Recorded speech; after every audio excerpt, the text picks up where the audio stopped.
My 20SF ex-boyfriend, 30SM, of 2 months gave me a very easily treated STD. How do I tell him this without inviting further dialogue? Hi, all. I dated this guy for about 2 months. We broke up because he had some very, shall we say, definite opinions about dating women who had survived abuse, which was a deal breaker for me. He also tried to gaslight me into believing I was crazy for having that as a deal breaker, sent me a ton of messages claiming that he knew I was fucking half the town, and said that I should be ashamed of the abuse I suffered instead of advertising it. He doesn't know 99% of the full story. He just knows that my extended relatives are anti-vaxxers who cyberstalk me. I don't hide the rest, but I don't advertise it. It's been a few months since we broke up. I decided I was ready to start dating again, so I got tested, as one does when they want to be a responsible single adult. I found out today that he gave me syphilis. I have a responsibility to tell him this because, A, I know I contracted it from him, and, B, syphilis can cause serious problems, like blindness, sterility, insanity, and death, if left untreated, but I don't really want to talk to someone who was cruel to me about something I had no control over. I also don't want to invite him back into my life after the way he treated me when I tried to be vulnerable with him after 2 months of dating. Can you guys give me any scripts to deal with this? Too long didn't read. Manipulative / potentially abusive ex gave me syphilis. How do I disclose this without inviting him back into my life? There is a service that will call / text anonymously to him. I would see if the health department or clinic will contact him for you. Syphilis is reportable in the US, so the health department will be notified for contact tracing, though of course it's entirely possible they'll be overwhelmed right now. Hey dipshit, you have syphilis. You might want to get that taken care of before your brain rots any more than it already has. Then you block him and go live your life, easy as pie. Ask if your doctor / clinic will handle this anonymously. Then sit back and see if he has the courtesy to call you. If not, text him the plain facts and then immediately block him. Nothing good can come of his response. Text him, hey you piece of human garbage, you gave me syphilis. Lol. That seems a little extreme, but I might just do that. My 27F best friend, 28F, won't stop name dropping. It's driving me insane. Basically the title. I've been friends with Becky for 15 years. She is the sweetest person in the world, but she has a few self-esteem issues. I do too, and we bonded over that big time growing up. Becky is the front desk clerk of a hotel that is used frequently for movies. Ever since she got this job, it's constant name dropping. She'll find a way to work details of what movie's being shot or what producer she got to check in or so and so. The PA working on some show was just talking about that into every single conversation. Every work complaint or story is made 15x longer than it needs to be because she has to get 18 name drops in. It can't just be my coworker cooked fish in the microwave. It's Gladys, the costume designer for some movie starring Johnny Depp, said that somebody cooked fish in the microwave. She also undoubtedly exaggerates. She'll say things like back when I signed the deal for them to shoot here, when she really means she blocked off the rooms they needed. I told her about a dog I was thinking of adopting and she said Lily James stayed with us last week and brought her dog in and we all played with it for an hour. It was the best. You should definitely get a dog. She's been at this job for 4 years now and I've been politely listening to this the entire time because she's excited to have these anecdotes, and I want her to feel good about herself and important in her job, and because I'm happy for her. But she's a hotel desk clerk. She talks as if she's producer, and I can't listen to it anymore. Is there a tactful, polite way to get her to stop? Too long didn't read. My friend name drops 50 times a day and I can't take it anymore. How do I tell her without it becoming a huge deal? Info, is her name too horny?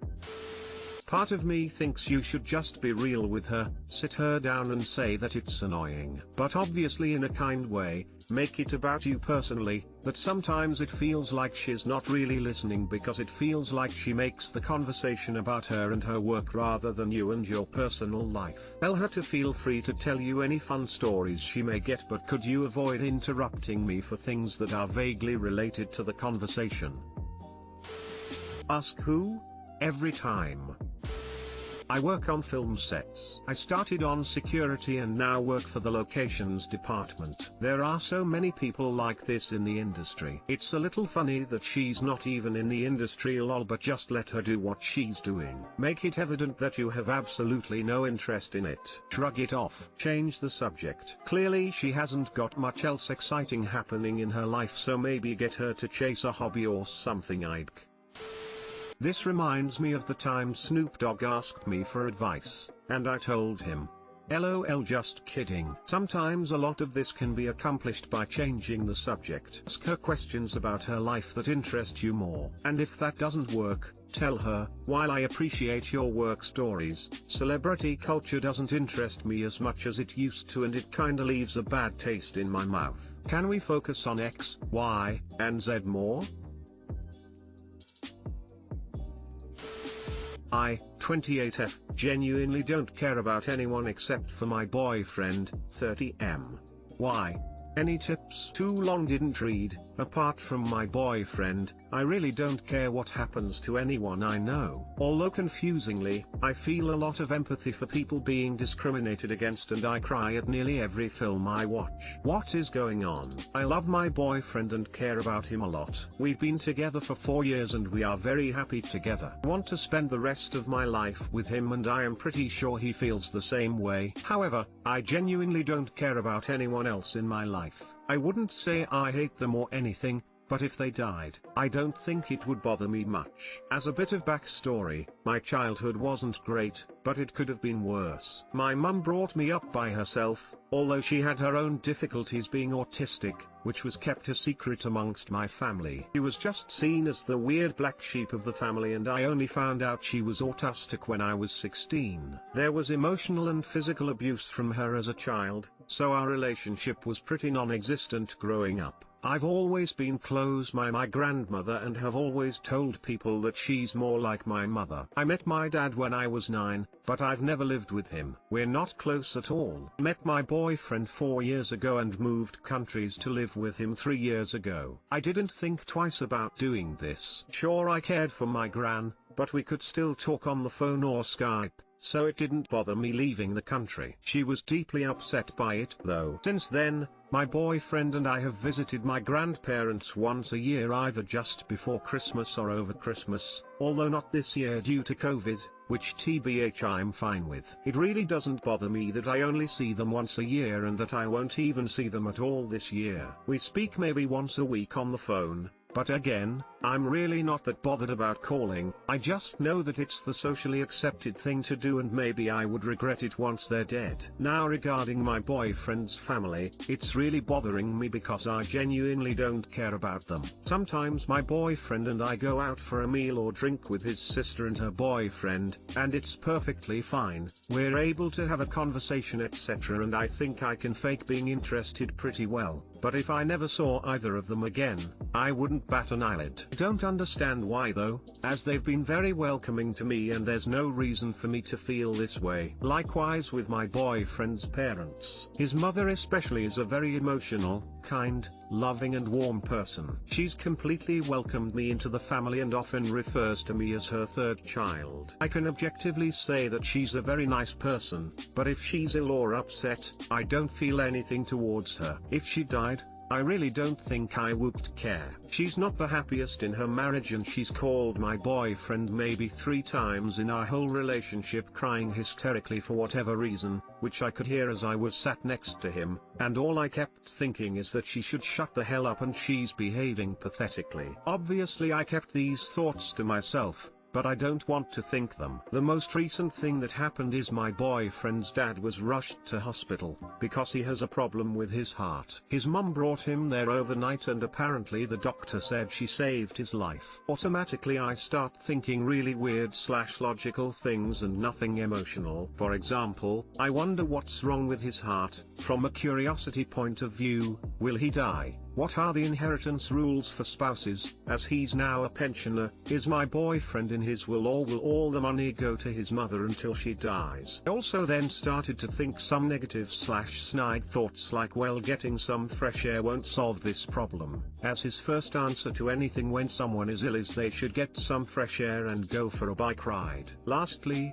I do have friends, which you all might find surprising, although I've often lost touch with them over time and not lost any sleep on it. I have a friend who I message on WhatsApp a fair amount, as we're doing an apprenticeship together. However, I'm fully aware that we probably won't talk again once we finish our apprenticeship next year. Other than my boyfriend, I really don't care about anyone I know. The weird thing though is that I probably couldn't watch a single film without crying my eyes out. I can cry at the smallest thing. If I see any injustice going on or if people are being discriminated again, I feel empathy for them. Does anyone know what on earth is going on with me? I know they say fake it till you make it, and I think I do a pretty good job at it, but it is exhausting and I wish I didn't feel like this. It would be so much easier to care about others and to not have to hold in my inappropriate thoughts. Edit: this is my first post on Reddit, so I really didn't expect to get so many replies. Thanks. I also didn't think that I would get so many useful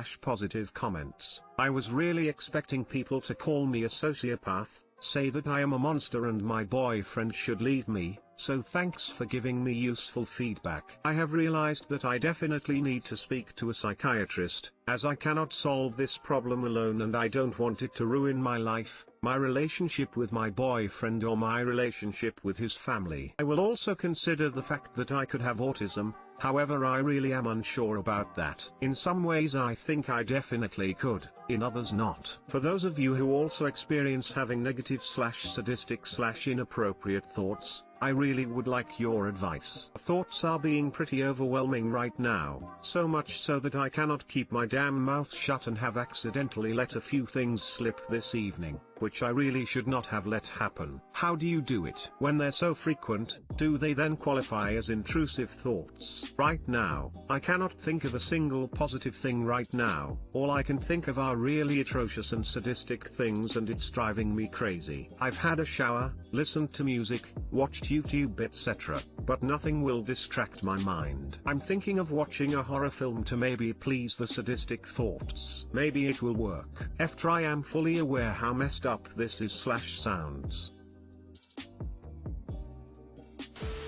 Given your mom was autistic, have you looked into the possibility that you are as well? Emotional sensitivity and trouble forming close friendships are both traits associated with autism. Was gonna say this myself. I'm autistic and had some trauma that affected my ability to bond well or easily, and while I care about people on my life, my husband gets most / borderline all of my love and attention. Autistic people tend to have their person who gets the bulk of their effort.